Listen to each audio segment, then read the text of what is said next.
Merci de nous préférer sur la télé du 21e siècle et également pour votre confiance renouvelée à la télé Star 21 TV et bienvenue dans l'émission Starcom. Vous le savez, c'est l'émission qui vous permet de mieux comprendre l'actualité nationale et pourquoi pas qui vous permet également de prendre position sur l'information nationale en toute responsabilité. Et dans cette émission, nous nous intéressons spécialement à ces cours à distance qui pointent à l'horizon en Guinée. Il faut le dire que bientôt les opérations vont démarrer dans notre pays. Déjà, les autorités éducatives du pays s'activent sur le terrain pour mener à bien ce programme. La question que nous nous posons dans cette émission Starcom, le pari sera-t-il gagné?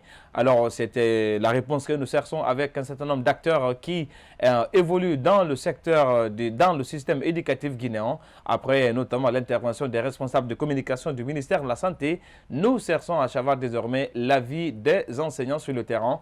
On a déjà en ligne dans cette émission Mamadou Diongasiba. Il est directeur d'études au groupe scolaire Garaya, c'est du côté de Matoto, dans la commune de Matoto. Alors, monsieur Ba, bonjour et bienvenue dans l'émission Starcom sur la télé du 21e siècle. Bonjour, monsieur Barry, et bonjour à votre téléspectateur. Oui. Alors, nous nous intéressons à cette grande première expérience en ce qui concerne le système éducatif guinéen. Les cours à distance sont désormais annoncés par le ministère en charge de l'éducation pour pallier l'absence de cours dans les écoles parce que nous traversons désormais la crise au Covid-19. Alors, vous, en tant qu'administrateur d'école, comment est-ce que vous avez appris la nouvelle de ces cours à distance?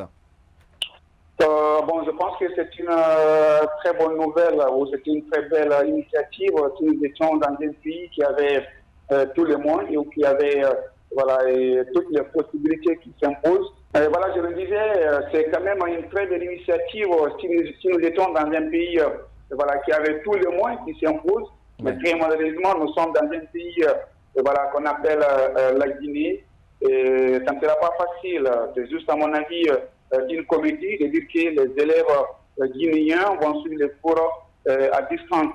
Dans nos pays, par exemple, avec la radio Mohamed Barry, aujourd'hui, vous n'êtes pas à le savoir, il y a certains cours, on peut les suivre à la radio, notamment les matières littéraires, mais je me demande comment est-ce qu'on peut suivre un cours à la radio, notamment une matière comme la physique, une matière comme les mathématiques, une matière comme la chimie, une matière comme la biologie qui ont besoin, n'est-ce pas, des pratiques, qui ont besoin des figures, qui ont besoin des images, ou qui ont besoin de dessins. Je pense que c'est quasiment impossible de suivre ce cours. Surtout qu'on parle des élèves qui sont seulement dans les classes d'examen, notamment la 6e année, la 10e année et la terminale.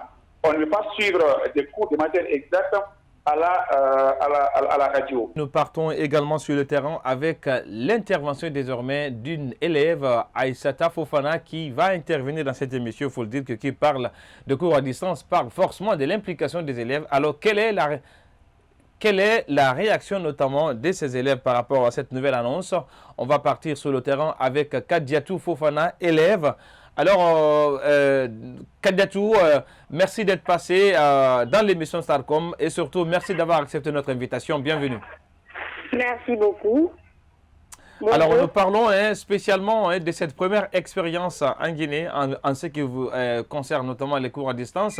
Vous, en tant qu'élève, comment est-ce que vous avez appris cette nouvelle? Comment est-ce que vous acquis cette nouvelle en ce qui concerne les cours à distance? Moi, je trouve que l'idée des cours en ligne est une idée salutaire. Ouais. Vu que notre génération est trop scotchée sur la technologie, après l'école, on passe tout le reste du temps sur le téléphone, devant la télé, l'ordinateur. Moi, je pense que ça peut faire l'affaire si on est vraiment engagé. Alors, Kadiatou, vous faites quelle option, s'il vous plaît, pour permettre d'orienter ma question? J'ai une question précise à vous poser. Oui. Vous faites quelle option? Je fais la termination sociale. Sciences sociales. Alors, prenons l'exemple sur un cours de philosophie qui va être notamment donné par Internet ou par télévision. Est-ce que vous pensez que vous pouvez maîtriser le cours à 100% parce que ça demande assez d'explications pour la compréhension des concepts? Oui, je sais que ça demande assez d'explications, mais il suffit juste de se concentrer et de se planifier.